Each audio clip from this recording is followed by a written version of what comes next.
बिस्मिल्लाहिर्रहमानिर्रहीम अस्सलाम वालेकुम। उम्मीद है आप सब खैरियत से होंगे। आज मैं आपके साथ शेयर करूंगी आलू और चिकन जो कि हम शोरबे के साथ बनाते हैं उसकी रेसिपी। वो लोग जो शोरबा शौक़ से खाना चाहते हैं या आलू वाला सालन पसंद करते हैं उनके लिए बहुत ही आसान तरकीब है, बहुत इजी तरीके से इसे बना सकते हैं। और जायका इसका ऐसा होगा कि आप बनाएंगे, उसे ट्राई करेंगे तो आपको खुद आइडिया होगा कि कितना बेहतरीन बनता है।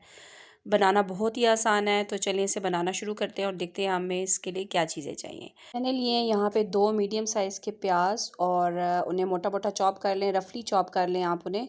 और उसके साथ ही मैंने यहाँ डाल दिए हैं 3 अदद छोटे टमाटर, क्योंकि जब भी हम सालन बनाते हैं शोरबे वाला तो ज़्यादा टमाटर इस्तेमाल नहीं होते।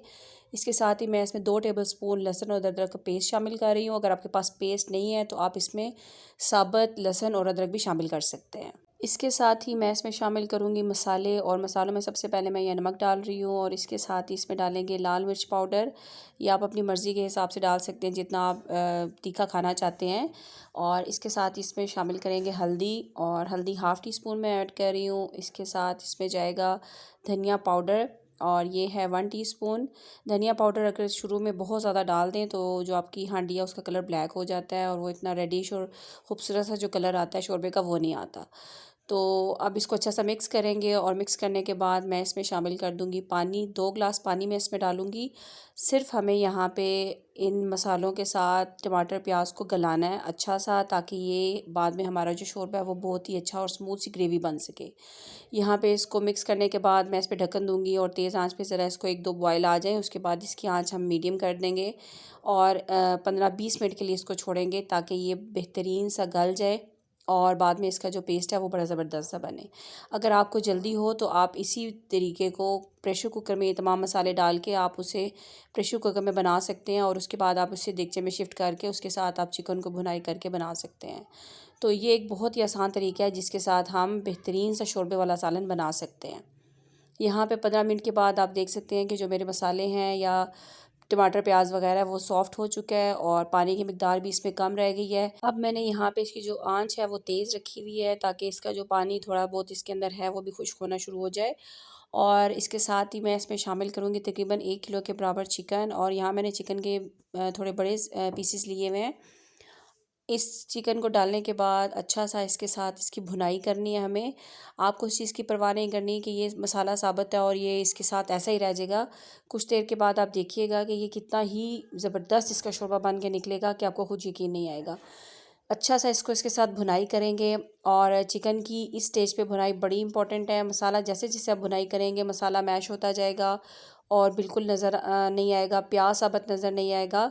और आप देख सकते हैं कि इसके अंदर जो पानी है वो खुश्क हो गया है और 5 से 7 मिनट हो चुके हैं इसको भूनते हुए। अब मैं इसके अंदर शामिल करूँगी कुकिंग ऑयल। कुकिंग ऑयल यहाँ पे मैं तकरीबन 1 से 1.5 कप इस्तेमाल करूँगी। आप चाहें तो इसे घी में भी बना सकते हैं। और कुकिंग ऑयल यहाँ पे हम थोड़ा ज़्यादा डाल रहे हैं ताकि ज़बरदस्त इसकी भुनाई हो, और अगर आप चाहें तो सालन बनाने के बाद इसमें से थोड़ा सा इसको निकाल भी सकते हैं।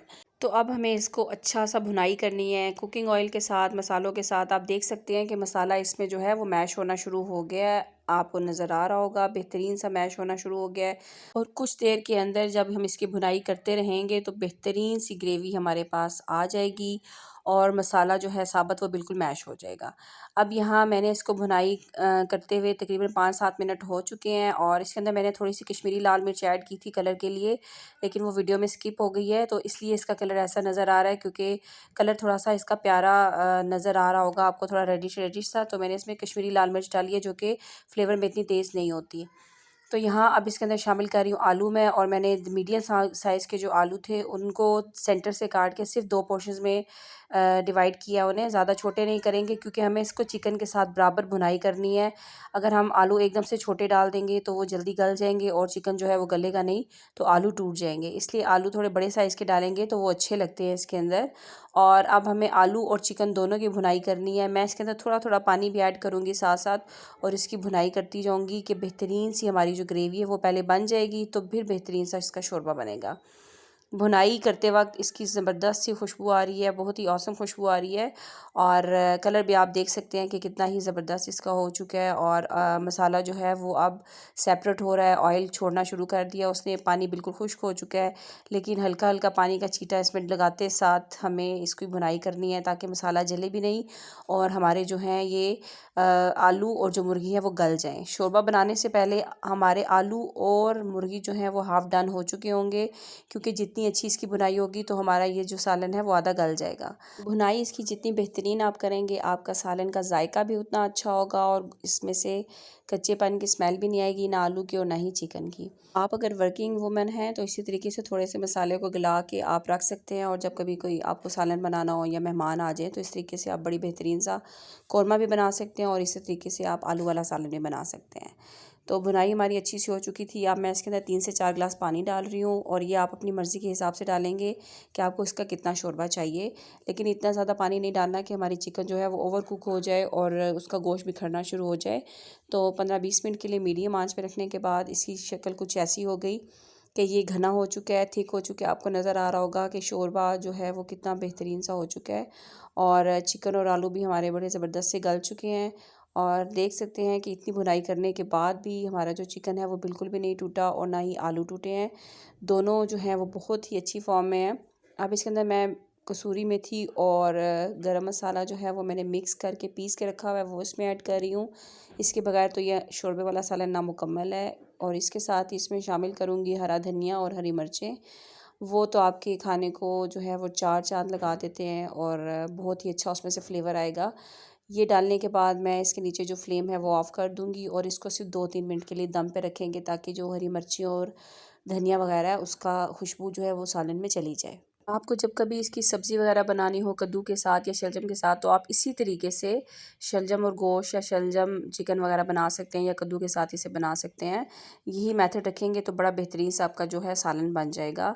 और अब मैं इसे सर्व कर लेती हूँ। बहुत ही हमारा बेहतरीन सा सालन तैयार हो चुका है। आप देख सकते हैं कि इसमें कोई साबुत प्याज या टमाटर वगैरह नज़र नहीं आ रहे। बहुत ही अच्छा और बड़ा ही क्लियर सा इसका जो शोरबा है वो तैयार हो चुका है। आपने इसे ज़रूर ट्राई करना है। इसे चावलों के साथ सर्व करें या नान या ख़मीरी रोटी के साथ सर्व करें तो बहुत ही लजीज लगता है, बहुत ही औसम लगता है।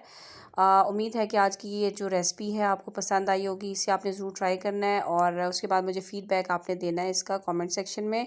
और अगर आप चैनल पे नए हैं तो आपने चैनल को सब्सक्राइब कर लेना है और उसके साथ साथ बेल आइकन के बटन को लाजमी प्रेस करें, ताकि आपको बहुत सी इन्फॉर्मेटिव वीडियोज़ जो हैं वो टाइम पे मिल सकें। फिर मिलेंगे एक नई रेसिपी और रेमेडी के साथ। तब तक के लिए अल्लाह हाफ़िज़।